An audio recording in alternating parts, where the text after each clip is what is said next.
ઉઠી ગયો છે. આ છે મારો પહેલો મિની બ્લોગ, મિની તો નહીં લોંગ બ્લોગ છે. તો આજ જવાનું છે મારા દોસ્તાની વાડી. મારું નામ છે ક્રિશ બામણિયા, મારા આઈડી છે. આ પહેલો મિની બ્લોગ છે તે માટે. તો હાલો તો જઈએ આપણે દોસ્તારની વાડીએ. આ છે મારો દોસ્તાર.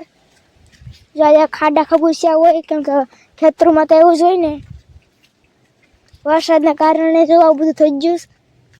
તો હાલો તો હવે દેખાડું દોસ્તારની વાડી. આ છે મારો દોસ્તાર જાયેશ વાડીએ.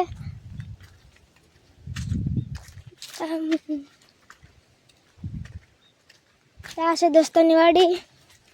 તમને એમ લાગતું બે વખત દેખાડી હતી, એ હાસી વાત છે. વાડીમાં જવાનું છે અંદર એટલે.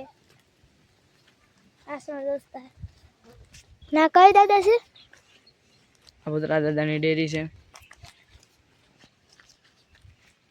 આ બધો કપાસ ને એ બધું છે.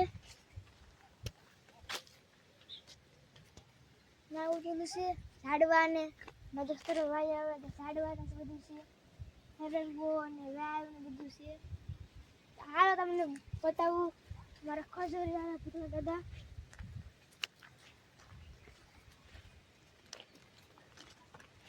ત્યાં તમને દેખાડું મારા દોસ્તારની વાવ કુંડી. હાલો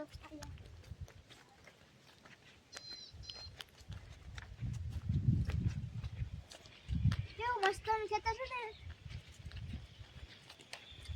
આ પોપલો હતો પણ બસ આ પડી ગયા. આ હેવડી કેવાય લાગે. હેવડી છે કે?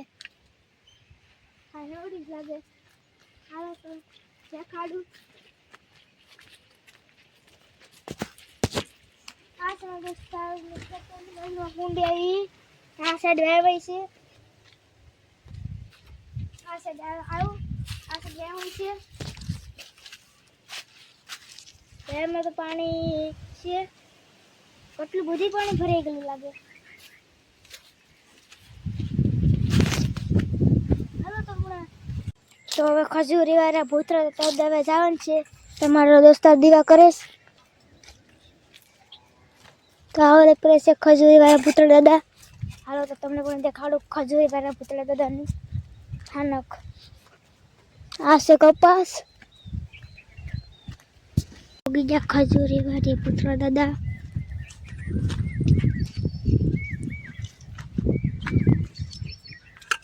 આ છે ખજૂરી વાળા પુત્ર દાદા.